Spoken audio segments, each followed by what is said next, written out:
कृपया मेरे साथ खोले लूका रचित सुसमाचार, लूका रचित सुसमाचार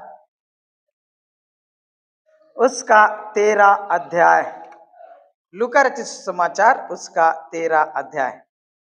और हम परमेश्वर के वचन से देखेंगे आज एक वो विषय वस्तु जो चर्चा करना लोगों को पसंद नहीं है, लेकिन वचन में तो है। आइए हम लोग इस समय एक अध्याय 13 अध्याय को एक पद से लेकर 17 पद तक पढ़ेंगे।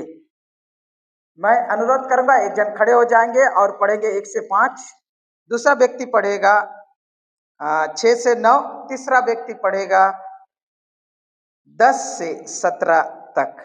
मेहरबानी करके ऊंची और बुलंद आवाज से पढ़ दीजिएगा।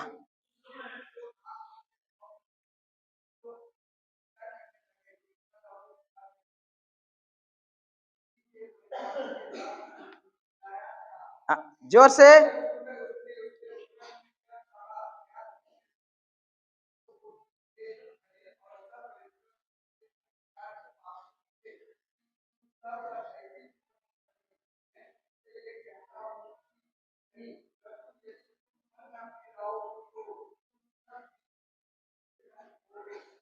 धन्यवाद।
धन्यवाद। आइए हम प्रार्थना करें। प्रभु ये वचन तेरा, हम सब तेरे हैं। इस समय हम तेरे चरणों में आते हैं, तुझसे हम प्रार्थना करते हैं। इस समय बोलने वाला तू हो, मुझे अयोग्य दास को उपयोग कर, शब्द और वचन दे, सामर्थ्य अभिषेक दे। हमारे हृदयों में से कठोरतापन को दूर कर, पथरीलापन को दूर कर, कटीली झाड़ियों को भी उखाड़ फेंक और हमारे हृदय को 100 गुना फल लाने वाला जमीन बना पिता, 60 और 30 गुना वाला। प्रभु इस समय परमेश्वर प्रभु तू बोल और बातचीत कर, यीशु नासरी के नाम में, आमीन।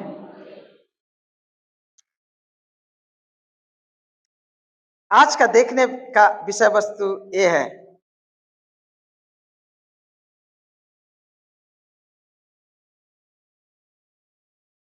क्या आराधना में,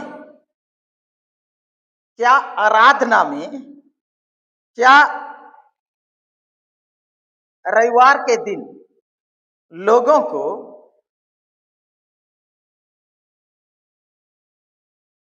चंगाई और छुटकारा के लिए चर्च में आना चाहिए या नहीं?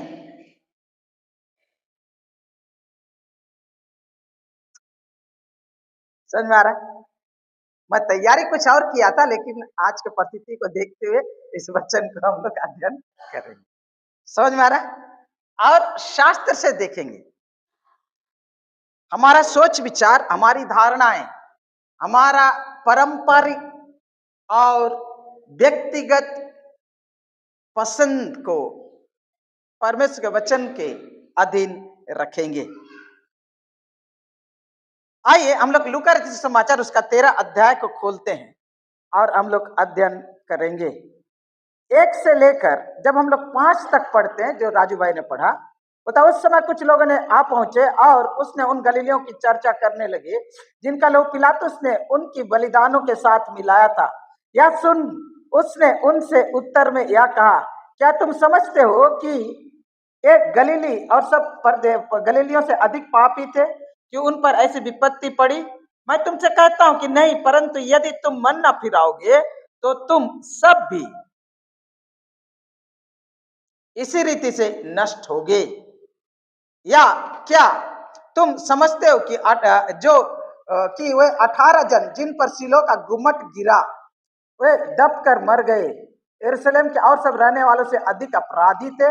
मैं तुमसे कहता हूं कि नहीं, परंतु यदि तुम मन ना फिराओ तो तुम भी इसी रीति से नष्ट होगे।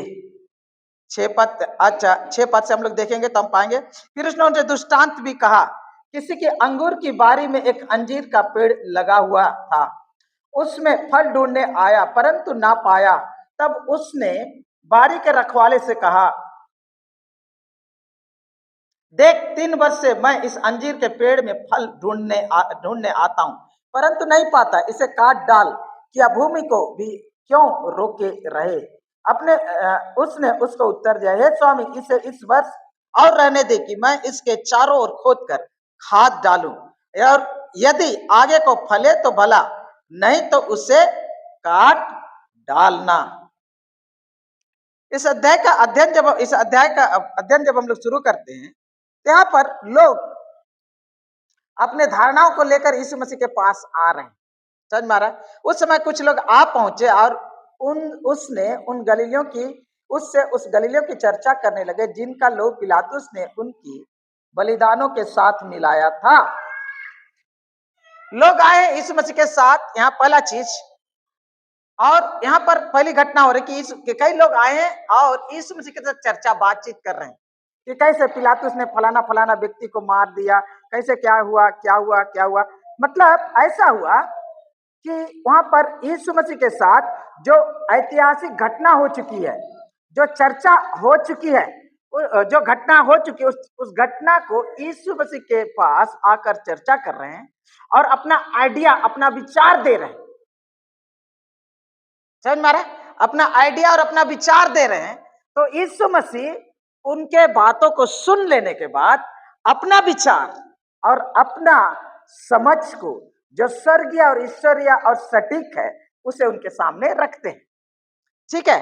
और इसी को जानने की जरूरत है। यहाँ बातचीत हो रहा है और बातचीत के बाद यीशु मसीह उनके बातचीत को सुनने के बाद इंग्लिश बोलता अल्टीमेट ट्रूथ को रख रहे हैं, यानी कि सर्वोच्च, सर्वश्रेष्ठ, अटल, अभेद्य सच्चाई को उनके सामने रख रहे हैं। समझ मारा? तो पहला विषय हम लोग देखेंगे। उस समय कुछ लोग आ पहुंचे और उससे गलीलियों की चर्चा करने लगे जो लोग पिलातुस ने उनके बलिदानों के साथ मिलाया था। पिलातुस बहुत ही खतरनाक इंसान था और उसने क्या किया कि कई गलीलियों के जो उनके विद्रोह कर रहे थे उनको क्या किया, मारा, और उनके जो बलिदान का वेदी था उसी में उसको चढ़ा दिया। और प्राणियों का बलिदान किया जाता था, जानवरों का बलिदान किया जाता, लेकिन यहाँ इंसानों का बलिदान किया किसने? पिलातुस ने। इसे समझ में आएगा कि पिलातुस कितना खतरनाक शासक था। और एक घटना सन 26 से लेकर 36 तक में जब वो राजा के रूप में हुआ था, उस समय एक घटना घटा था। वहां लोग मारे गए, उनके ऊपर बहुत बड़ा विपत्ति, सरकार की ओर से कहर उनके ऊपर आया। सरकार के ऊपर से जो सरकार उनको सजा दिया। ठीक है।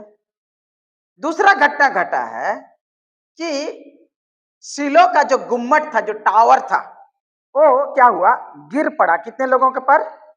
कितने लोगों पर? हाँ, कितने लोगों पर? बाइबल को देखिए, बाइबल को हम लोग पढ़े इसीलिए हम पढ़ने बोले। हाँ, कितने लोग? 18 लोग। इन पर भी क्या हुआ कि गिर पड़ा। तो लोग इसकी चर्चा कर रहे हैं, और उनके चर्चा जो किए, क्या क्या बात हुआ पता नहीं, लेकिन यीशु मसीह जो जवाब दे रहे हैं, उस जवाब में कुछ बातें छिपी हुई है जो उनके सोच विचार को प्रकट कर रही है, और उनके गलत सोच विचार को सही धारणा में लेकर आने के लिए यीशु मसीह वहां पर कुछ बोल रहे हैं। मैं तुमसे कहता हूं कि नहीं। पहले लोग क्या बोल रहे हैं, देखिए, यह सुन उसने दो पद उत्तर दिया, क्या तुम समझते हो कि ऐसे गलीली और सब गलील से अधिक पापी थे कि उन पर ऐसी विपत्ति पड़ी? ठीक है। उसके बाद 4 पद, या क्या तुम समझते हो कि 18 जन जिन पर सिलो का गुम्मट गिरा वे दब कर मर गए, यरूशलेम के और सब रहने वाले से अधिक अपराधी थे? समझ में आ रहा है? यहाँ जो सोच विचार चल रहा है मेरे प्रियो, वो लोग जो चर्चा विर्चा कर रहे हैं कि इन पर जो विपत्ति पड़ा, ये लोग को जो मार दिया गया, और ये लोग जो मर गए दुर्घटना के वश, ये लोग जरूर पापी थे, और उनके पाप के कारण उनके ऊपर दंड मिला।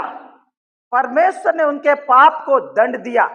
परमेश्वर ने उनके उनके उनके गलत काम के कारण उनको सजा दिया। एक है सरकार की तरफ से, एक है प्राकृतिक रीति से उनके जीवन में विपत्ति आई है। और इन बातों के चर्चा से यही पता चल रहा कि वो लोग ये सोच रहे हैं कि पाप के परिणाम के कारण ही इनके ऊपर विपत्ति आई है। आज कलीसिया में ये चीज बहुत पाया जाता है कि कोई बीमार पड़ गया, किसी का नौकरी चला गया, किसी का घर में दुर्घटना आ गया, कोई विपत्ति आ गया, तो हम तुरंत किसी ना किसी का, उसका इंग्लिश बोलता है सिंपल एक्सप्लेनेशन चाहिए हम लोग को। ऐसा हुआ होगा इसलिए ऐसा हुआ, और नहीं भी समझते ऐसा हुआ होगा, परमेश्वर ने दंड दिया है, प्रभु देखता है। मतलब हम लोग कभी ना कभी क्या करते, इस प्रकार से सोच विचार को लेके जीते हैं। समझ मारा? इन सब विचारों को लेकर आते, लेकिन यीशु मसीह क्या बोल रहे हैं, मैं तुमसे कहता हूं नहीं, परंतु यदि तुम मन ना फिराओगे तो तुम सब भी इसी रीति से नष्ट। बोलता वो लोग पापी थे, लेकिन क्या बोल रहे मालूम, अधिक। ये दुनिया के सब लोग पापी हैं, लेकिन वो लोग अधिक पापी थे, इसीलिए उन पर ये विपत्ति पड़ी।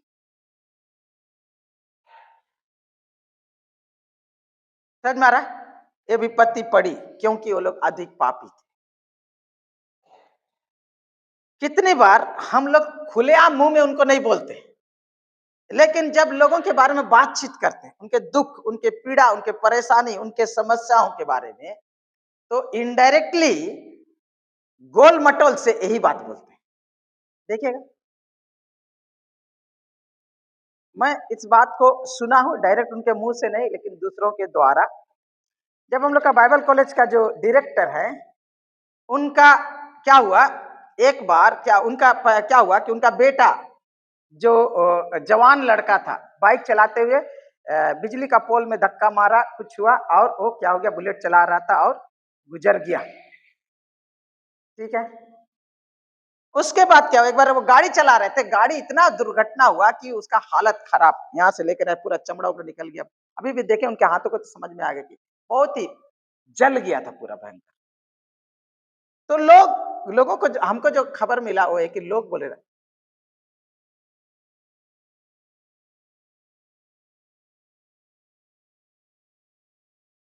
उनके दर्द में उनके ऊपर दया नहीं, उनके दर्द में सहानुभूति नहीं, उनके पीड़ा को पहचानने के कोई मदद नहीं कर रहे, कोई सांत्वना दे रहे हैं, लेकिन ये लोग उनके ऊपर अंगुली उठा रहे हैं और ये बोल रहे कि इसने,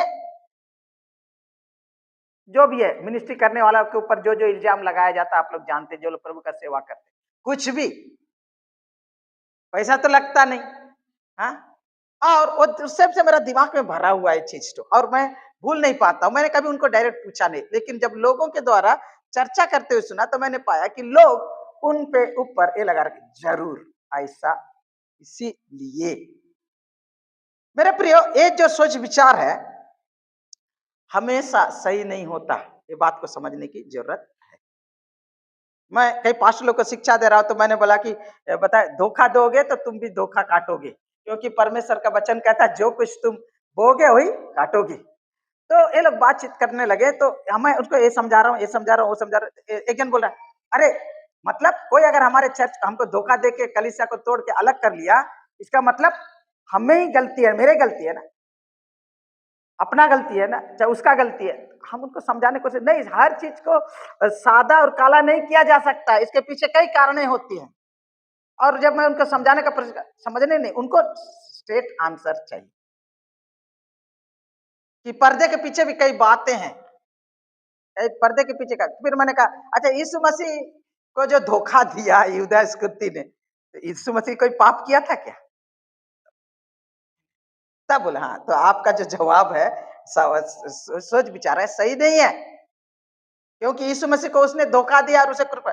हाँ, तो कभी कभी हम लोग हर एक चीज को सरलता से समझने का प्रयास करते हैं, और जब हम सरलता से नहीं समझते हैं तो अपने विचार को हम लोग डालते हैं, और बहुत बार इस प्रकार का हम लोग का विचारधारा आ जाता है।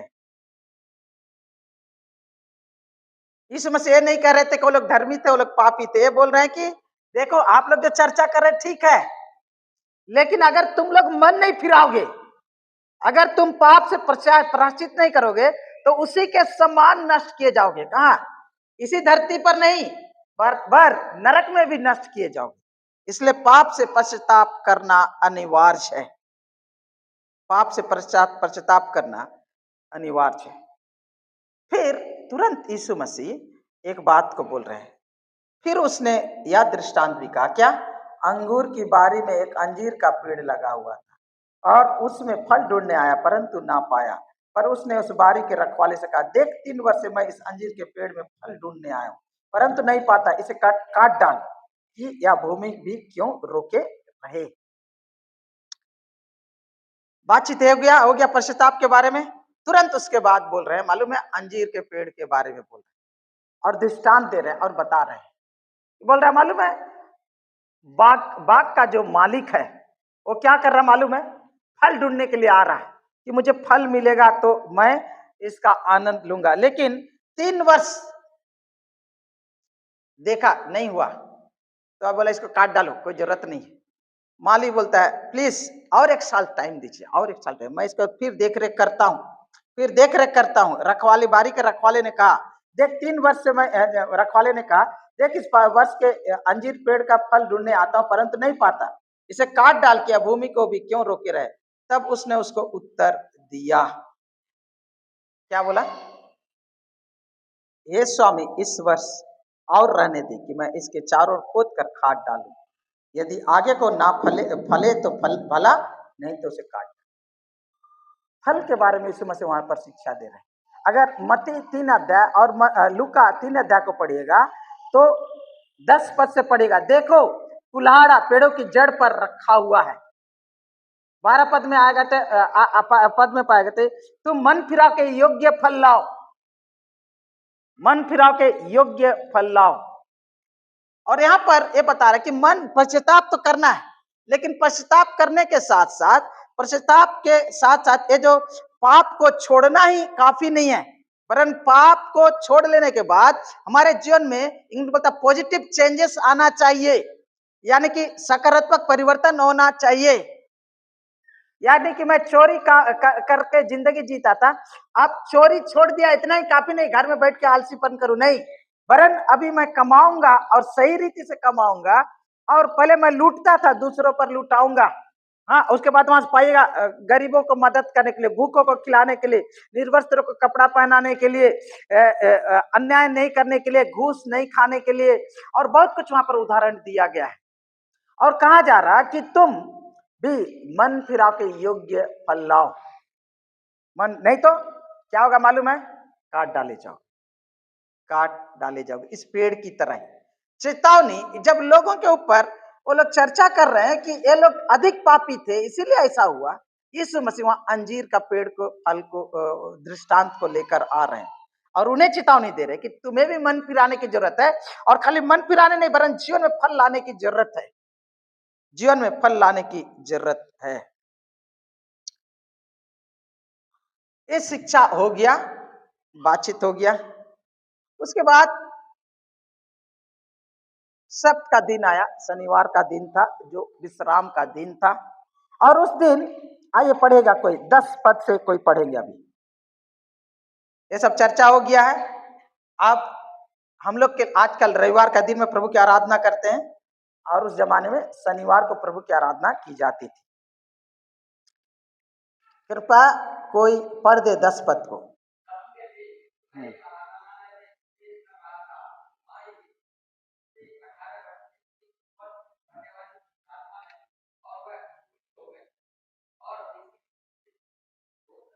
बस बस बस। सब्त के दिन वह एक आराधनालय में उपदेश कर रहा था। वहां एक स्त्री थी जिसे 18 वर्ष से एक दुर्बल करने वाली दुष्ट आत्मा लगी थी, और वह कुबड़ी हो गई थी, किसी रीति से सीधी नहीं हो सकती थी। ठीक है, यहां पर पाइएगा कि ये सब्त का दिन था। सब्त का दिन इस्राएलियों के लिए बहुत ही पवित्र दिन था। 10 आज्ञा में जो 10 आज्ञा में पहला 4 आज्ञा इंसानों के लिए दिया गया है, उसके बाद बाकी का जो 6 आज्ञा है वो परमेश्वर से संबंधित है, और 6 आज्ञा जो परमेश्वर से संबंधित है वहां पर आप पाएगा सब्त के दिन में पहला आता है, तू मूर्ति पूजा ना करना, हाँ, तू परमेश्वर का नाम व्यर्थ ना लेना, है ना। हाँ, तो आइए मेरे साथ खोलिए आप लोग 20 अध्याय निर्गमन का पुस्तक, मैं पढ़ रहा हूं। तू मूर्ति पूजा ना करना, ठीक है, तू परमेश्वर का नाम व्यर्थ न लेना, तू अपने क्या करता है, परमेश्वर का नाम व्यर्थ न लेना। उसके बाद चौथा में जो आता है, तू विश्राम दिन को पवित्र मानना, 20 अध्याय का 8 पद। 6 दिन तो तू परिश्रम करके अपना सब काम करना, परंतु 7वां दिन तेरे परमेश्वर यहोवा के लिए विश्राम दिन है।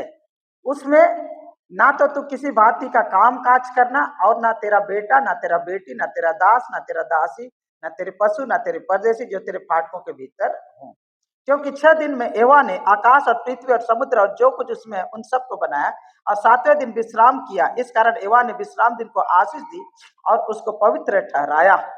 ये रहा 8 से लेकर 11 तक। तो यहाँ पर इस वचन को हम पढ़ेंगे तो तो विश्राम दिन को पवित्र मानने के लिए स्मरण रखना, ये बात बोला गया था, और इसीलिए पवित्र दिन उनके लिए था, और वो लोग इसे बहुत ही पवित्र समझते थे, और ये व्यवस्था के आदेश के अनुसार था। 10 आज्ञाओं में ये प्रमुख आज्ञा था, और इसराइलियों के जीवन के शैली को, उनके क्रियाकलाप को इतना महत्व रखता था कि उसके बोलने का नहीं है। एक बार तो ऐसा हुआ कि जब रोम साम्राज्य इनको आक्रमण करने के लिए आया, तो देखता है कि ये लोग इनको जो जीतना मुश्किल है, इनको जीतना क्या है, मुश्किल है। तो उन्होंने क्या किया मालूम है, इंतजार किया कुछ दिन का। किस दिन का? विश्राम दिन का। क्यों विश्राम दिन ये लोग क्या करेंगे, विश्राम करेंगे, इस दिन लड़ाई उड़ाई नहीं करेंगे। और सचमुच में आक्रमण किया तो ये लोग क्या तो लड़ाई उड़ाई नहीं कर रहे, विश्राम दिन के लिए विश्राम कर रहे हैं, तो उनके ऊपर विजय पाया। हाँ, अभी 3 साल पहले अक्टूबर महीना 7 तारीख को यम कुपुर जो पर्व है यहूदी लोग का, उस दिन वो लोग क्या करे, पर्व मना रहे हैं और सब खुशी मना रहे हैं, और विश्राम दिन है। उसी दिन क्या किया, वो लोग आक्रमण किया इसराइल के ऊपर। सब लोग जानते हैं किस दिन, क्योंकि उस दिन वो विश्राम दिन है, लोग उत्सव मना रहे हैं, क्योंकि उनके लिए पर्व का दिन है। लोग इंग्लिश में बोलता है रिलैक्स कर रहे हैं, और उस समय उनको आक्रमण किया।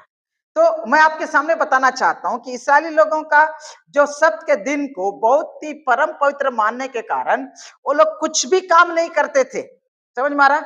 उस दिन विश्राम की जाती थी और वो लोग विश्राम के दिन में जब वो लोग परदेश में थे तो वहां पर जब वो लोग परमेश्वर ने उसको इस्राएल जाति को कानान से निकाल कर बाबिलोन में लेकर गया था। हाँ, बाबिलोन में लेकर गया था, ईरान में लेकर गया था और वहां 70 साल जब गुलाम थे, फिर उसके बाद उसने उनको लौटा कर लेकर आया।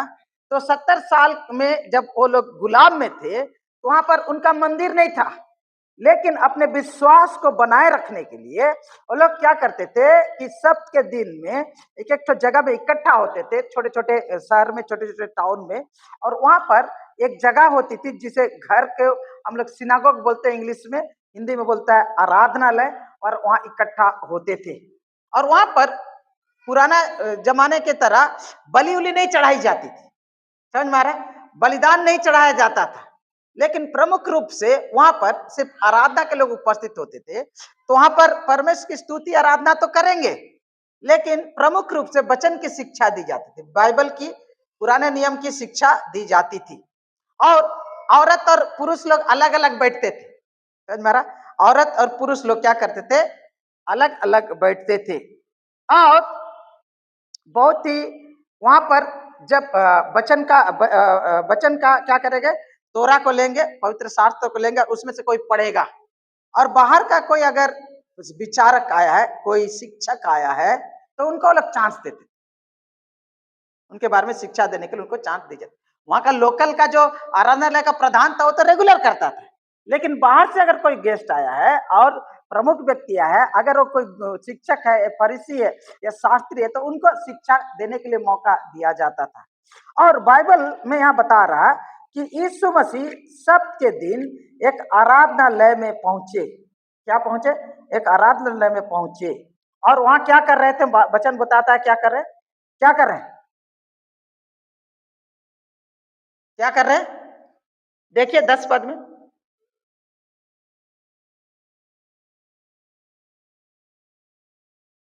क्या कर रहे हैं? उपदेश कर रहे हैं। इंग्लिश बोलता है टीचिंग। प्रचार नहीं कर रहे थे, टीचिंग कर रहे थे। पवित्र शास्त्र से वो शिक्षा दे रहे थे। अगर आप लोग 4 अध्याय को पढ़िएगा लूका रचित सुसमाचार में, तो वहां पर पाइएगा कि यीशु मसीह को ऐसा का पुस्तक दिया गया, उसने उसे पढ़ा और सबकी नजर उसके ऊपर पड़ी। यीशु मसीह ने कोई प्रचार नहीं किया, बोला आज तुम्हारे बीच में ये वचन पूरा हुआ। अच्छा समझ में आ रहा? उसके बाद में पढ़ेगा तो उनके मुंह से जो वचन की बातें निकलती उससे लोग प्रभावित होते थे, ऐसा हमने वचन कभी नहीं सुना। अभी यीशु मसीह उसी प्रकार शिक्षा दे रहे हैं, और शिक्षा दे रहे हैं अच्छी से चले, वचन की शिक्षा हो रहा, जैसे अभी मैं प्रचार कर रहा हूँ, शिक्षा दे रहा हूँ, तो वैसे प्रचार चल रहा है। तो वहाँ 11 पता है, वहां एक स्त्री थी जिसे 18 वर्ष से एक दुर्बल करने वाली दुष्ट आत्मा लगी थी और वह कुबड़ी हो गई थी और किसी रीति से सीधी नहीं हो सकती थी। वहां पर बता रहा है कि वहां पर एक औरत थी, बाहर से देखने से पा रहा है कि इसको हड्डी का बीमारी है। क्या का बीमारी है? हड्डी का बीमारी है। जो हम लोग का क्या गड्डी क्या बीमारी, क्या एकदम कुबड़ी होगी, कुबड़ी होगी। मैं 2 जन को जानता हूं अभी जो जीवित हैं। हम लोग का पड़ोस में एक जन रहती है, और एक जन थोड़ा सा यहाँ से 15 किलोमीटर दूर में रहती है। दोनों को जानता हूँ व्यक्तिगत रीति से। उनको एक बीमारी, वो लोग सीधा होके नहीं खड़ा हो सकते, ऐसे करके ही रहेंगे। जैसे उम्र होता है तो क्या होता है, आदमी कमजोरी होने लगता है, लेकिन किसी किसी को उम्र होने से पहले ये बीमारी आ जाती है। ठीक है, और उसको क्या देखा जाए तो हड्डी का बीमारी है, जो कुबड़ी हो गई है और किसी रीति सीधी नहीं हो सकती है। और इसकी समस्या के बारे में लिखा बता रहा है, डॉक्टर लुक बता रहा। देखिए ये एक डॉक्टर लुक बोल रहा क्या, एक स्त्री जिसे 18 वर्ष से एक दुर्बल करने वाली आत्मा लगी। इसकी समस्या क्या बोलता है? 1 साल का नहीं था, कितना साल का था? 18 साल का। और 18 साल से वो कुबड़ी जिंदगी जी रही थी। आप कल्पना करके देखिए कितनी उम्र की थी पता नहीं, लेकिन 18 साल से कुबड़ी जिंदगी जी रहे हैं। आप कल्पना करके देखिए अगर आप ऐसे जीते हैं तो कैसे होते। हम जो बुजुर्गों को देखते जो डंडा लेके चलते रहते, देखिएगा वो लोग ऐसे करके ना उठ सकते, ना बैठ सकते, ना कुछ कर सकते, कहीं जा सकते। उनका जिंदगी पूरा सीमित हो जाता, घर के आसपास ही, कहीं नहीं जा सकते। लेकिन एक कुबड़ी औरत, हाँ, एक कुबड़ी औरत कहाँ आराधना में आई है, गिरजा में आई है, ठीक है, उपासना जहां होता वहां आ रही, वचन की शिक्षा जी जा रही है। और वचन ये भी बोल रहा कि वो किसी रीति से सीधी नहीं हो सकती। कहने का मतलब बहुत प्रयास किया गया था, बहुत ही मुश्किल वाला स्थिति था उसका, बहुत तरह से उनको, जैसे हम लोग बोलते हैं, हम लोग मालिश करते हैं, जाड़ा तेल करते हैं। अगर हावड़ा ब्रिज में जाएंगे तो सांडा का तेल बिक्री होता है, मालूम है आप लोग? सांडा का जानवर रखा रहता है, आपको मालूम है? अब देखिए कितना लोग, हाँ, ये भी बिक्री होता है, ये लगाओगे, वो लगाओगे, और क्या क्या किया जाता है ना, कितना कुछ की होगी बेचारी। लेकिन वचन बोलता है कि कुछ भी नहीं हो रहा था, कुछ भी मदद नहीं मिल रहा था उसको। प्रॉब्लम क्या था?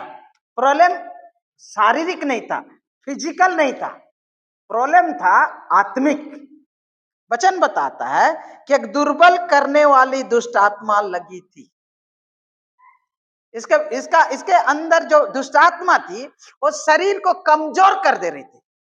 हाँ, इंग्लिश में बोलते हैं स्पिरिट ऑफ इन्फर्मिटी। आप लोग वचन को पढ़े हैं? ये वचन को कभी बहुत लोग पढ़ते हैं, क्रिश्चियन लोग को ऐसे होता है, आप लोग पढ़े नहीं है, पढ़िएगा। पहला कुरिन्थी 11 अध्याय उसका 28 पद से पढ़िएगा। हम्म हम्म हम्म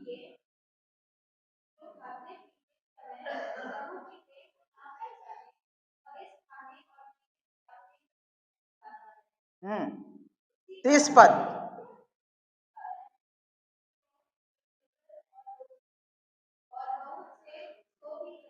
क्या बोलते हैं? इसी कारण तुम में से बहुत से निर्बल और रोगी हैं।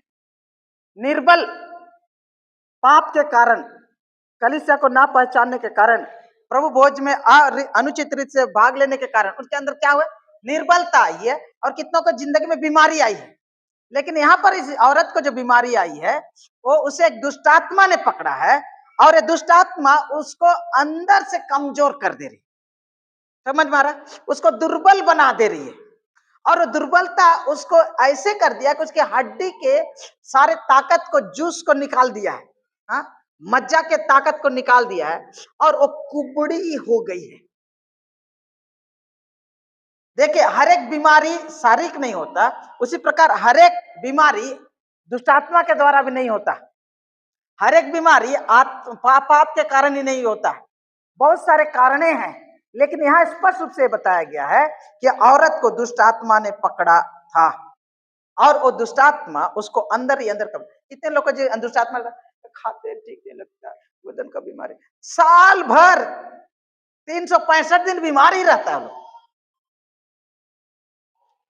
खाना अच्छा है, दूध दही मक्खन मीट मछली सब मिल रहा है, लेकिन वो लोग कहीं लगते ही नहीं है। बहुत लोग बहुत को बोलता है अरे लीवर का समस्या है, कोई बोलता है इसका समस्या, कभी कोई उसका समस्या, कभी उसका समस्या, और परिवार वाले परेशान, पति परेशान, बच्चे परेशान, हाँ, हो जाते हैं, कि पत्नी परेशान, कोई माँ बाप परेशान, बहुत लोग के बहुत प्रकार के बीमारी होते हैं। लेकिन एक जानने की, दुष्ट आत्माओं का परिचय बहुत जगह दिया गया है, और उसमें से यहाँ एक है जो एक व्यक्ति को शारीरिक रीति से कमजोर और दुर्बल बनाता है, और उसको इतना दुर्बल करा दिया है कि वो कुबड़ी हो गई है, और 18 साल से इससे वो पीड़ित है। ये कोई मामूली बात नहीं है। और वहां कहां आई है? वो आराधनालय में आई है। यीशु मसीह शिक्षा देते, यीशु ने उसे देख कर बुलाया, बोला आ गया, स्टेज में आगे लेकर आया। हम लोग बेनीहीन चाहे कौन अपोस्टल, ये अपोस्टल लग जब बुलाता है लोगों को, ये लोग तमाशा कर रहा, हाँ, इतना क्या कर रहा, तमाशा कर रहा। बोले में है कि कैमरा लगा हुआ इसलिए हम लोग बोल सकते हैं ऐसा, लेकिन यहाँ पर वो यीशु मसीह भी आगे बुलाया। देख लीजिए, हम आपको बता रहे, बहुत लोग अंगुली उठाते ना, थोड़ा सा समझने की जरूरत है। हाँ, यहाँ पर यीशु मसीह ने गिरजा का आगे में उसको आगे में बुलाया, ठीक है। शायद शिक्षा दे रहे थे, बीच में रोक दिए ना, खत्म करने के बाद, बाइबल नहीं बताता, ठीक है, बाइबल नहीं बताता है। लेकिन यीशु मसीह ने एक काम किया कि वह, यीशु ने उसे देखकर बुलाया, और कहा, हे नारी तू अपनी दुर्बलता से छूट गई।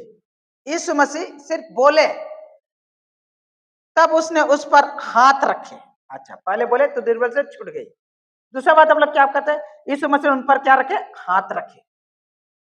और बहुत बार हाथ रखकर प्रार्थना करते, बोलता है ये गड़बड़ गड़बड़ है, वो भी इसमें भी गड़बड़ी है, दोष ढूंढा जाता है, उल्टा पुल्टा किया जाता है। लेकिन यीशु मसीह ने उन पर क्या रखे, हाथ रखे। मैं आपको बता दे रहा हूं, हाथ रखना खराब नहीं है, सही जगह में रखना चाहिए, सही तरीके से रखना चाहिए, रखने का ढंग अच्छा होना चाहिए। यीशु मसीह ने बोल दिया तो छूट गई। दूसरा बात, उस पर हाथ रखे, माथा में रखा, कंधा में रखा, पीठ में रखा, कहाँ रखा पता नहीं, लेकिन यीशु मसीह ने रखा। और बोलता है कि वह तुरंत सीधी हो गई और परमेश्वर की बड़ाई करने लगी। यीशु मसीह ने क्या, बस छू कर बोले, उसको छुआ और चंगा कर दिया। कहाँ हो रहा, पूरे पब्लिक में हो रहा, चर्च के सामने हो रहा, गिरजा के सामने हो रहा। और वो औरत परमेश्वर की बड़ाई करने लगी। यहीं पर प्रॉब्लम हुआ, चंगा हुआ वहां तक ठीक ही था, लेकिन ये औरत चर्च में हालेलुया हालेलुया कर रही है, समझ में आ रहा है। और उस जमाने में याद रखिए, आप पढ़िएगा, आप लोग को जो बता रहे हैं हम, औरत लोग एक तरफ बैठते थे, आदमी लोग एक तरफ बैठते थे, एक साथ नहीं होगा, क्योंकि औरत मर्द का फर्क था। औरत लोग को पब्लिक में बोलने का अनुमति नहीं दिया जाता था, इसलिए बाद में पहला तिमोथी 2:2 में मैं स्त्रियों को आज्ञा देता हूँ, तुम्हें कलीसिया में बोलने की आज्ञा नहीं बोलता है। समझ में आ रहा है? हाँ, क्योंकि बहुत चर्चा हो रहा था, ये हो रहा था, बहुत कुछ हुआ, सबको समझने की जरूरत है। लेकिन यहाँ पर यह औरत पूरा पब्लिक में प्रभु की प्रशंसा महिमा कर रही है। बहुत लोग तो बेढंगा लग रहा, देखो तो फलाना का बहू को क्या कर रही है। हाँ, समझ में आ रहा, ड्रामा को आप समझ लीजिए यहाँ क्या हो रहा है। खाली आपके आत्मा को, आपके दिमाग का थोड़ा सा इस्तेमाल करना है। और पाइएगा कि यहाँ पर वो देखिए, जो 18 साल से पीड़ित थी, और यीशु मसीह ने कहा तू बुलाए, उसके बाद बोले तू चंगी हो गई, उसके बाद हाथ रखे और तुरंत चंगा हो गया, तुरंत। क्योंकि परमेश्वर का सामर्थ, जो प्रभु यीशु मसीह जो स्वयं परमेश्वर है, उनके सामर्थ उनके जीवन में काम की, तुरंत चंगे। तो आप सोचिए, आप अगर 18 साल से जो क्या बोलते हैं, रो रो के, कहर के, कुहर के जिंदगी जी रहे हैं, आप अगर चंगे हो जाएंगे तो चुप रहेंगे? ओ क्या की, एकदम खुशी से परमेश्वर कितना चिल्ला रही थी पता नहीं, कितना बोल रही थी, क्या बोल रही थी पता नहीं, बड़ाई करने लगी। तो वहां पर देखिए क्या हुआ, 14 पद, इसी पद को लेकर ही आज मैं वचन को प्रचार कर रहा हूं। 14 पद कोई खड़े होकर पढ़ दे।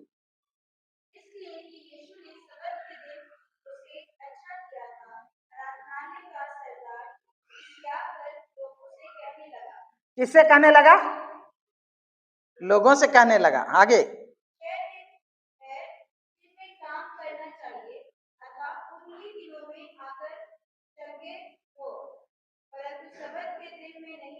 हाँ समझ में आ रहा, हालेलुया हालेलुया कर रहा। तो आराधनालय का जो सरदार था, हर एक आराधनालय का एक मुखिया रहता था, कम्युनिटी लीडर के रूप में रहता था, और इंग्लिश में बोलेंगे रिलीजियस लीडर रहता था, धर्म गुरु वहां का प्रमुख था। समझ में आ रहा, वो आया, आगे में आया, शायद तब तक औरत को ऐसे आंख दिखाया होगा अच्छा से, वो औरत समझ गई बाप रे गुस्सा हो रहा है, इसलिए साइड होके जाके चुपचाप से बैठ गई।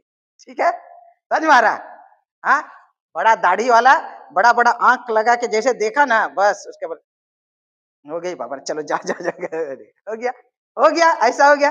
और आगे में जाके क्या बोल रहा है, देखिए क्या लिखा हुआ, डॉक्टर लुक बोल रहा है, उसका फेशियल एक्सप्रेशन सबको पढ़ लिया हो, ठीक है। और बोल रहा है इसलिए कि यीशु ने सबके दिन अच्छा किया था। आराधना का सरदार रिसिया कर लोगों से कहने लगा, रिसिया कर, आप समझ रहे रिसियाना मतलब क्या होता है? हाँ हाँ, गुस्सा है ना, अंदर ही अंदर एकदम हजम नहीं हो रहा, गुस्सा से बोला नहीं लिखा है, रिसिया कर लिखा हुआ है। इंग्लिश में क्या लिखा है, किसी के पास बाइबल है देखे तो? हाँ, इंडिग्नेशन। इंडिग्नेशन मतलब कोई चीज किसी को अगर पसंद नहीं आए ना, तो वो चेहरा से, और इंग्लिश बोलता बॉडी लैंग्वेज से दिखा देगा। मतलब कोई हम देखे कितने लोग को किसी घर में कोई आ जाता गरीब लोग, हाँ, और आ गया और वही गंदा चप्पल के साथ घर में घुस गया, देखेगा वो लोग का चेहरा को बस। अब देखिए उसका कहाँ से लोग आ जाते हैं, बिना उठाए ले जाते हैं, कहाँ गंदी नाली को कचरा ले, क्या क्या बोलेगा वो लोग का चेहरा और वो लोग का शरीर का जो भाव भंगिमा वो दिखा देगा कि वो कितना, मतलब अंदर में तो आग फैल रहा, आग आग जल रहा है, ठीक है, लेकिन वो कंट्रोल करके बोल रहा है। समझ में आ रहा है? बहुत ही उसको पसंद नहीं है, उसको गुस्सा है और वो क्रोध को संभाले नहीं सक रहा, लेकिन आंच तो बाहर निकल जा रहा है। समझ में आ रहा है? रिसिया कर बोलने लगा। क्या बोला मालूम है? बोलता है 6 दिन है जिनमें काम करना चाहिए, अतः उन दिनों में आकर चंगे हो, परंतु सबके दिन में नहीं। यीशु मसीह को नहीं बोल रहे हैं, याद रखिए। यीशु मसीह वहीं पर है, साइड में चेयर में बैठे हुए हैं। वो क्या बोल रहे हैं मालूम है? अच्छा बोलिए। वो औरत बोली थी यीशु मसीह मुझको चंगा कर। अरे यीशु मसीह ने देखा, शायद वहां उठ के आराधना कर रहा था ना, बैठ के कैसे कर रहा था, लेकिन जो भी डंडा उंडा पकड़ के थे, यीशु मसीह ने उसको देखा। यीशु मसीह खुद बुलाया। यीशु मसीह को डांटना चाहिए, लेकिन वो तो कर नहीं सकते।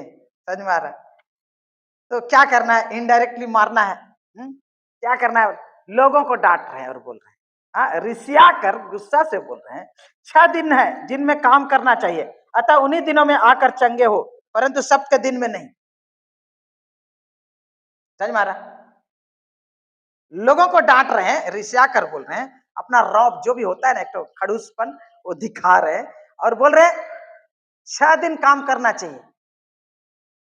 इनडायरेक्टली यीशु मसीह को ही ताना मार रहे, बोले तूने 7वां दिन सबत के दिन में काम किया है, चंगाई किया, उसको भी काम किया है। कर रहा कहने का मतलब तुमने सबत को तोड़ा है, तूने परमेश्वर की व्यवस्था को तोड़ा, आदेश को तोड़ा है।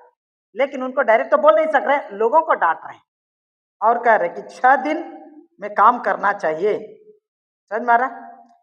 सबके दिन में नहीं। चंगा होना है तो बाकी 6 दिन में बंद रखना। क्या आना, सबत के दिन में मत आना।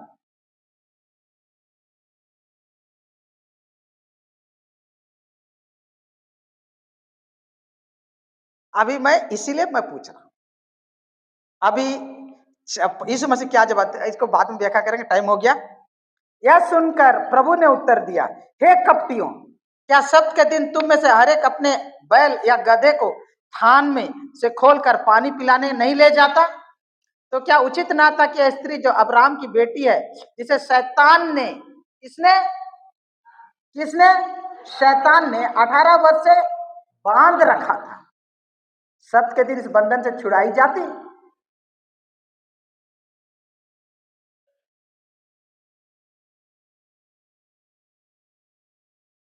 जब उसने ये बातें कही तो उसके सब विरोधी लज्जित हो गए। याद रखिए, आराधनालय का प्रधान ही उसका विरोध नहीं कर रहा था, उनका जो कमिटी था, डिकन बोर्ड, एल्डर बोर्ड और ट्रस्ट का लोग, जो लोग था ना, करता धरता आराधनालय का, वो लोग सब विरोध कर रहे थे। और सब जैसे चंगा किया और वो औरत चिल्ला रही, सब बुड़बुड़ा रहा है, सब लोग ये कर रहे हैं, लेकिन ये तो सरदार है, वो आया और अपना पोजीशन का इस्तेमाल करते हुए बोल रहा है कि ऐसे करना। तो बोलता जब उसने ये बातें कही तो उसके सब विरोधी लज्जित हो गए। एक विरोधी नहीं था, बहुत लोग थे। हाँ, इस मसीह ने उनको उन्हीं का डंडा से मारा। और यीशु मसीह का जवाब से आपको क्या लगता है कि रविवार का दिन में लोग खाली वचन की शिक्षा के लिए आना चाहिए? क्या चंगाई प्रार्थना के लिए नहीं आना चाहिए? चंगाई के लिए नहीं आना चाहिए?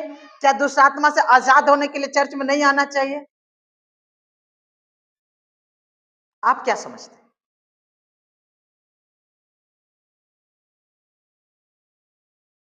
क्योंकि मुझे आज दूसरी बात ये चीज बोला गया है और इसीलिए मैं आप लोग के सामने रख रहा हूं।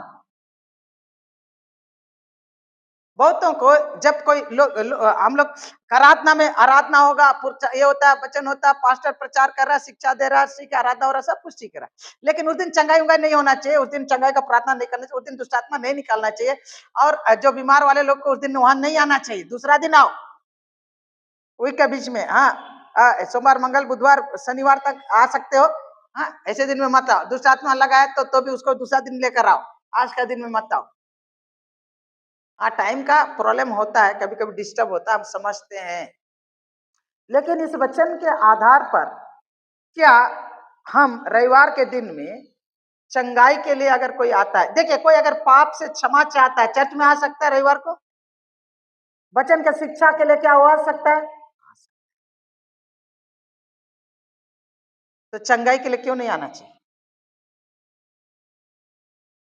मेरे साथ खोलिए यीशु मसीह के सेवकाई का जो 3 पहलू था उसे आप लोग देखिए, मत्ती 4 अध्याय उसका 24 पद, 23-24, कोई मेहरबानी करके पढ़िएगा। ये मेरा वचन का विषय नहीं था, लेकिन आज की स्थिति को देख के मैं आप लोग के सामने रख रहा हूँ। 4 अध्याय का 23-24।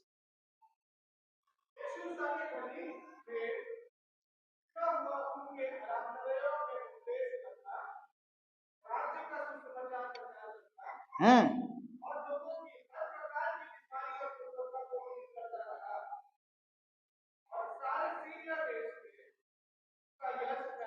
हम्म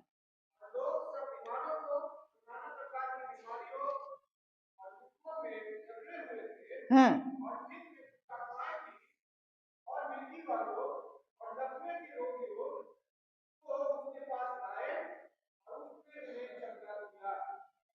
आप समझ रहे हैं यहाँ पर क्या हो रहा है? यीशु गलील में फिरता हुआ उनके आराधनालय में उपदेश करता था, और आराधनालय में मेनली इकट्ठा बाकी समय में होते थे, लेकिन सब्त के दिन में निश्चय रूप से होते थे, और यीशु मसीह सब्त के दिन में प्रचार कर रहे हैं वहां पर। और यहाँ पर हम लोग पढ़ते हैं कि आराधना में क्या करते थे, उपदेश करते, टीचिंग देते थे, राज्य का सुसमाचार का प्रचार करते, टीचिंग प्रीचिंग करते थे, और उसके बाद लोगों की हर बीमारी और दुर्बलता को दूर करता था, इंग्लिश बोलता है हीलिंग करते थे। टीचिंग प्रीचिंग हीलिंग तीनों होना चाहिए जो यीशु मसीह के सेवकाई में पाया जाता है। और सारे सीरिया देश में उसका यश फैल गया, और लोग सब बीमारों को, जो नाना प्रकार के बीमारी और दुखों में जकड़े हुए थे और जिनमें दुष्टात्माएं थे, मिर्गी वाले, लकवे लोग थे, उनके पास लाए और ने उन्हें चंगा किया। कौन कहां पर लेकर आया? आराधनालय में लेकर आया, ठीक है। और यीशु मसीह ने उनको क्या किया? चंगा किया। यीशु मसीह ने उनको क्या किया? चंगा किया। मेरे प्रियो, कलीसिया वो हॉस्पिटल है जहां शरीर से जो पीड़ित है वो भी चंगा होना चाहिए, आत्मा और प्राण में जो पीड़ित हैं वो भी चंगा होना चाहिए। हमारी सेवकाई में किसी एक चीज को महत्व देकर दूसरा को तिरस्कार नहीं करना चाहिए, यही बात मैं बताना चाह रहा हूँ। और रविवार को जब परमेश्वर के यहाँ आराधना होती है, लोग अगर किसी को लेकर आते, बीमारी व्यक्ति को, तो क्या गलत है? अगर कोई दुष्टात्मा से पीड़ित व्यक्ति को अगर कलीसिया में लेकर आए, क्या गलत है? नहीं, मैं आपको ये बताना चाह रहा हूँ। अगर हम लोग उनको आने से मना करते हैं, तो मैं प्रभु यीशु मसीह के वचन को पढ़ते हुए कहना चाहता हूँ, हे कपटियों,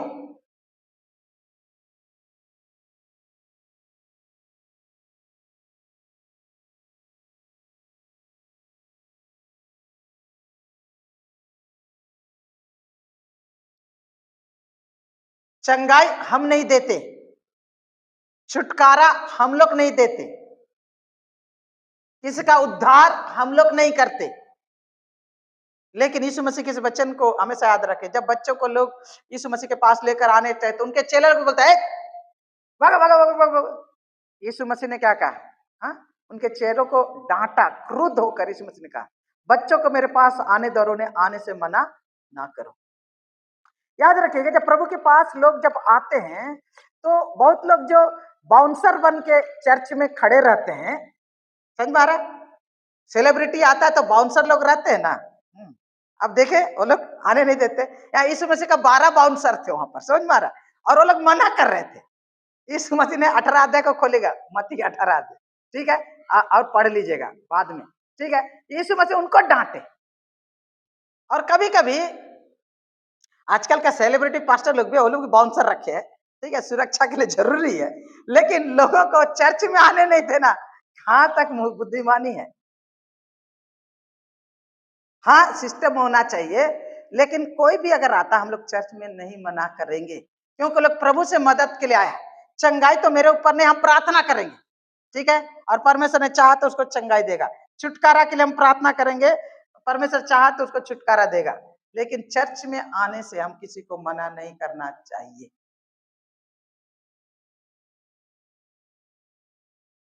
हाँ, डिस्टर्ब होता है, ऐसे लोगों को अलग से, उनको अलग से बाद में प्रार्थना करने हैं, गिरजा के बाद या सप्ताह के बीच में, लेकिन दरवाजा हम लोग बंद नहीं कर सकते। समझ में आ रहा है? हमने देखा है कौतों के अंदर बहुत डर रहता है, दुष्ट आत्मा आ गया, चिल्ला चिल्ली हो रहा, कुछ हो रहा, तो कहता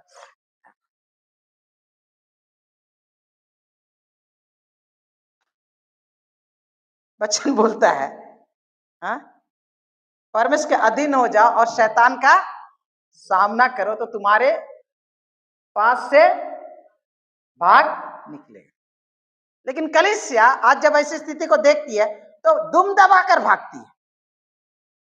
नहीं नहीं नहीं नहीं नहीं, नहीं। हमको याद है एक बार एक पास्टर को बुलाए थे हम, बहुत सीनियर पास्टर है, नाम नहीं लेंगे।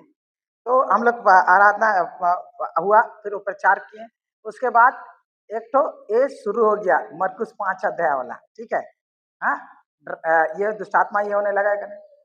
तो हम लोग उनके लिए प्रार्थना करेंगे बोल रहे, वो पास्टर ऐसे भाग रहे जैसे क्योंकि जंगली कुत्ता, पागल कुत्ता आ गया, एकदम घबरा के एकदम इधर उधर हो रहे, इधर उधर हो रहे, और जल्दी से निकल कर भाग गए।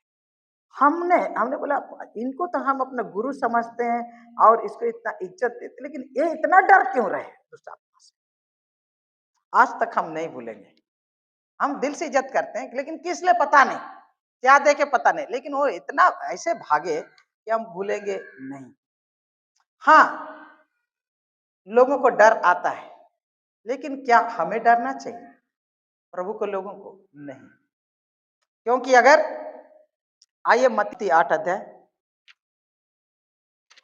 और कोई खड़े होकर पढ़ दीजिएगा, मत्ती 8 अध्याय का 14 पद से पढ़ेगा।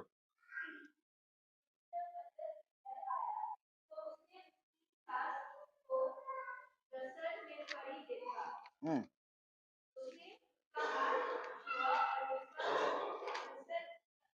हम्म,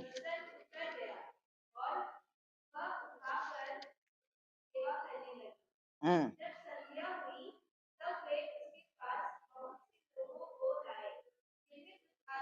लोगों को लेकर आए। हाँ, इसमें से नहीं बुलाया, लोग खुद लेकर आए। किसमें, उसमें क्या थी? हाँ,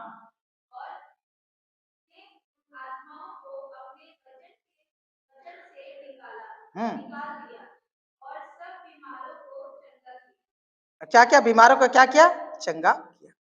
और एक, हाँ बस, धन्यवाद बाबू। तो लोग यीशु मसीह के पास लेकर आया करते थे, ठीक है, और यीशु मसीह उनको भगाता नहीं था, वरन उनको मदद करते थे।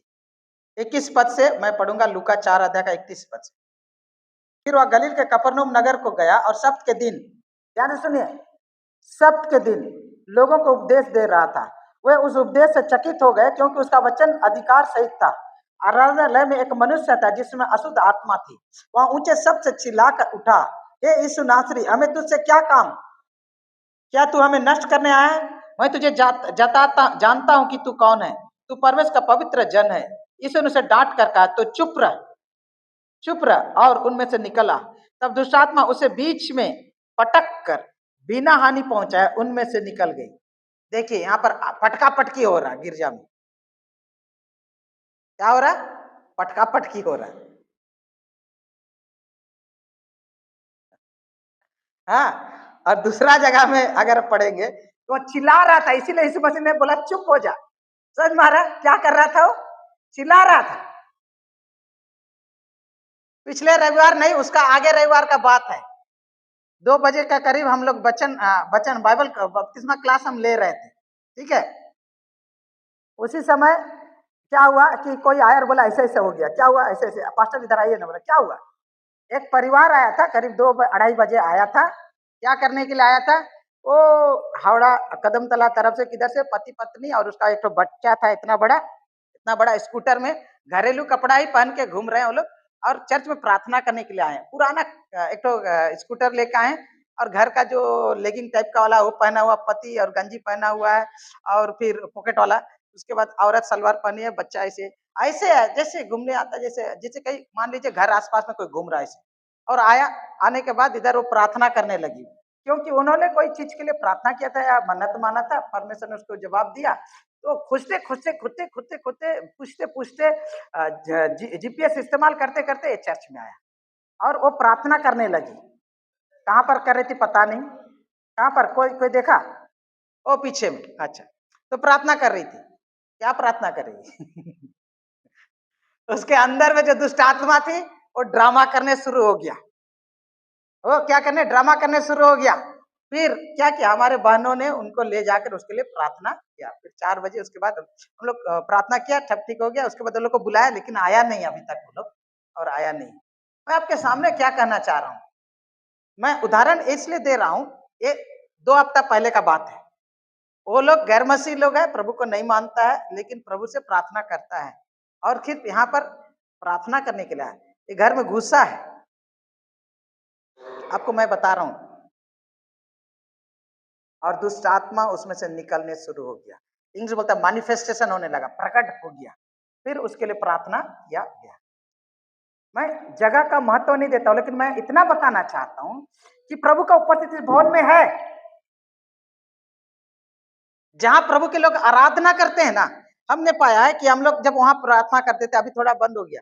एक बहन को लेकर आया, मालूम है, गेट में ही घुसने नहीं मांगता वो लोग। दुष्टात्मा पहचान जाता है कौन सा जगह है, मैं कहा कौन सा एरिया में, किसके किसके किसके अड्डा में घुस रहा हूँ। समझ मारा, वहीं से घुसने नहीं सकता है। इसका बहन का विषय था उसका। उसके बाद एक जन को लेके हम लोग, मालूम है, मंजू बहन के लिए हम प्रार्थना कर रहे थे। मालूम है, ये बंगला गिरजा में हम लोग प्रार्थना कर रहे, इतना टाना टानी, घुसेगा ही नहीं वहां पर, घुसेगा ही नहीं। कितना मुश्किल, कितना मुश्किल।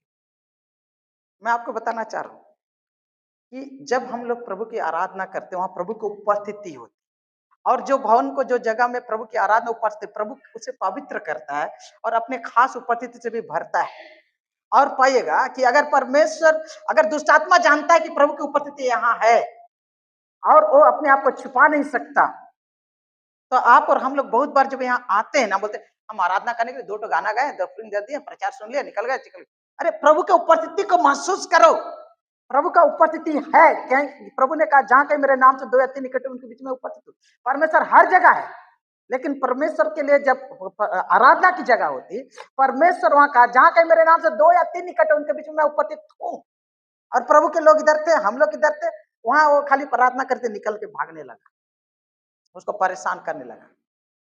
और मैं आपके सामने ये बताने के लिए ये बोल रहा हूँ कि मेरे प्रियो, आपका विचारधारा कैसा है पता नहीं, लेकिन मेरा प्रभु कहता है, ये कपटियों, जो कुछ भी बोलता है कि सप्त का दिन में मत लेकर आओ, गिरजा का दिन में मत लेकर आओ। अगर कोई कहता है वचन के अनुसार नहीं है, वचन के अनुसार नहीं है, प्रभु का उदाहरण के अनुसार नहीं। हाँ, समस्या होता है, उसको समस्या का समाधान करो। डिस्टर्ब होता है, डिस्टर्ब को होने से रोको। यीशु के नाम में आदेश देंगे, चुप होगा, उठ बोलेगा उठेगा, बैठ बोलेगा बैठेगा, तो आपको डरना क्या है? हाँ, अगर बहुत ही है, जैसे कोई दिमाग से पागल है, तो उनके लिए तो थोड़ा अलग व्यवस्था करना पड़ेगा। हाँ, एक शरीर का बीमारी है, एक प्राण का बीमारी है, एक आत्मा का बीमारी। लेकिन किसी को प्रभु के भवन में जब लेकर आता है, दरवाजा को बंद मत करो। क्या जाने परमेश्वर उसी के द्वारा उसे और उसके परिवार को उद्धार देगा। समझ में आ रहा है? इसीलिए हम लोग को समझने की जरूरत है कि हम लोग प्रभु के लोग हैं। अगर हमारे पास नहीं आएंगे ये लोग, तो किसके पास जाएंगे? मैं सीधा पूछता हूँ। मालूम है, ऐसा होना चाहिए कि अगर लोग समझ में ना, आपका घर में खटखटाना चाहिए, बहन मेरे लिए प्रार्थना कर दे, भाई मेरे लिए प्रार्थना कर दे, दादा मेरे लिए प्रार्थना कर दीजिए। नहीं, मेरे घर में मत आओ, गिरजा में लेके जाओ। संडे को लेके जाओ बोलेगा। हाँ, बोले नहीं मंडे को लेके जाओ। अरे भाई तेरे पास आया है क्योंकि उसको देखा है कि ये तो इसका नाम लेता है, यीशु कहलाता है। नहीं हैंडल कर सकते अलग है, लेकिन अगर ये कितना बड़ा गवाही है कि अगर लोग समस्या में आपके पास आते हैं, और ये कितना बड़ा गवाही है कि आपके कलीसिया में लोग आते हैं। कलीसिया तो आप और हम है ना, ये बिल्डिंग है कलीसिया नहीं। प्रभु के पास आए, आपके पास नहीं आए। आपके पास आए, ये ईटा और पत्थर के पास नहीं आए। इसीलिए मेरा सवाल है, क्या रविवार के दिन में भवन में वही लोग आए जिनको सिर्फ आराधना और प्रचार सुनना है ना, वो भी आ सकते हैं जो बीमार हैं, जो दुष्ट आत्मा से ग्रसित है। प्रभु कहता है हाँ ला सकते, आ सकते।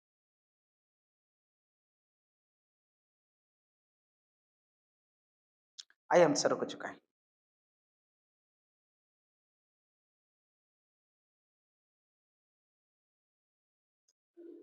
पवित्र पिता, बहुत बार परमेश्वर प्रभु हम अपने आप को इतना